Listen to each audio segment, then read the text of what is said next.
Hey there, it's Laura. Welcome to my channel. Today I am sharing a process video with you on a project life spread that I'm making. I am currently in the middle of doing 100 days of project life for the 100 days project. And if you don't know what that is, you can check out that video on my channel. I talk about what the project is, how you can join it. And essentially, I am doing Project Life every day for 100 days to try to catch up on all of my old albums.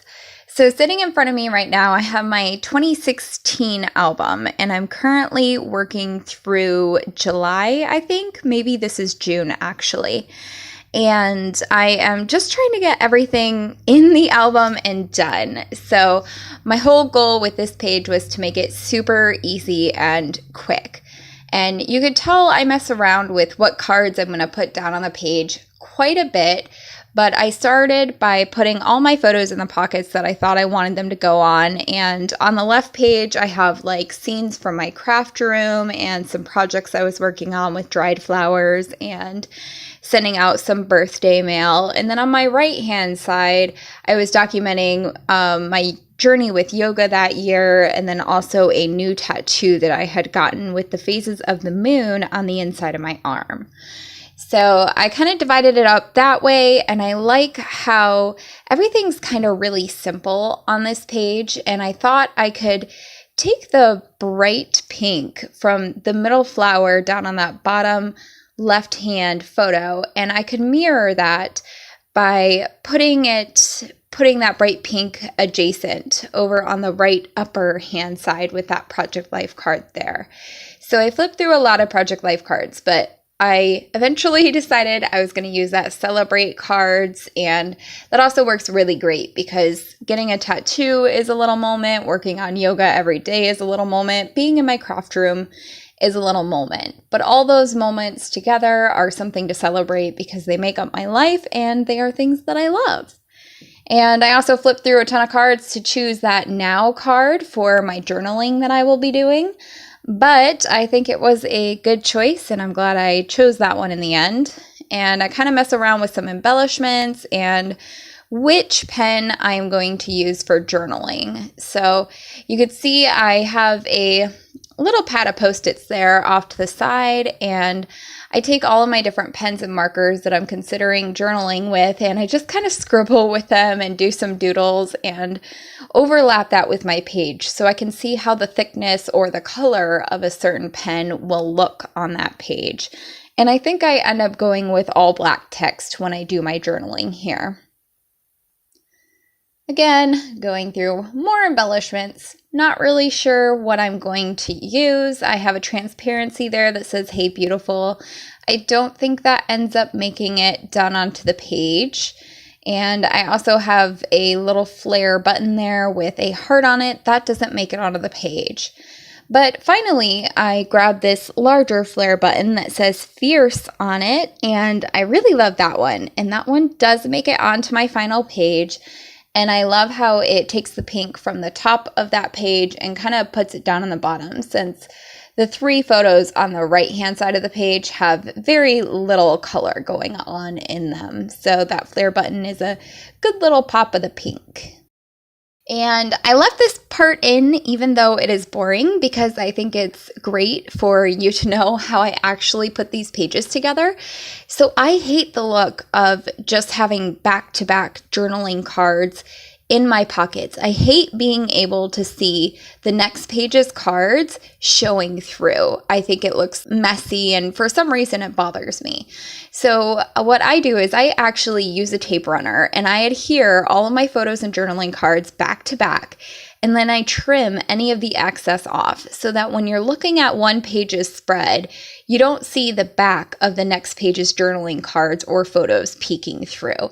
And I think that makes the page look a lot cleaner and has a lot less distractions on it.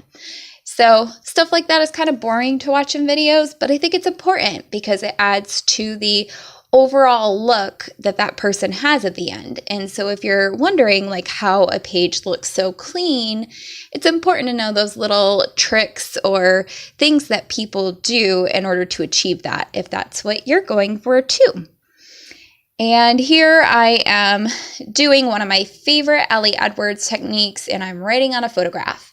So I wrote yoga very large, and then I decided I wanted to do the everyday because back then I was using a hashtag, which is yoga every damn day.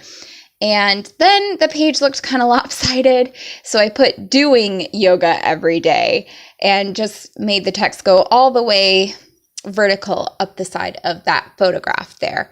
And I really like how that looks. It is not fabulous or anything. My handwriting wasn't particularly spectacular. I just kind of scribbled it down there. But I really like journaling on my photographs. It's one of my favorite things, and I'm so glad that is a technique that I have tried because it's ended up being one of my favorites. And this is also why I do these YouTube videos for you guys, because I have found that following people like Ellie Edwards or Hey Elsie or Kelly Perky, I just get all of these great creative ideas from watching these other people. And even though they all have very different styles than mine, sometimes I'll try a technique that they use and it'll stick with me. And even though my style in the end is a lot different, I love being able to take one technique or, one thing that one artist does and add it to my work. And it makes it feel more me. Like it's just something that when I try, it feels good and I love how it looks on my pages. So I end up sticking with it for the long haul. And that's why I started recording these videos, because I love watching other people's process videos and I think it's super awesome. So if you recorded project life or scrapbooking process videos, leave me a comment down below. Let me know so I could check out your channel and get some inspiration from you too. And then I take this pen here and I do kind of like a polka dotted border around my photograph there after I did a lined border. And then I filled in the white space with some black little polka dots. You can hardly tell on camera because it is so exposed.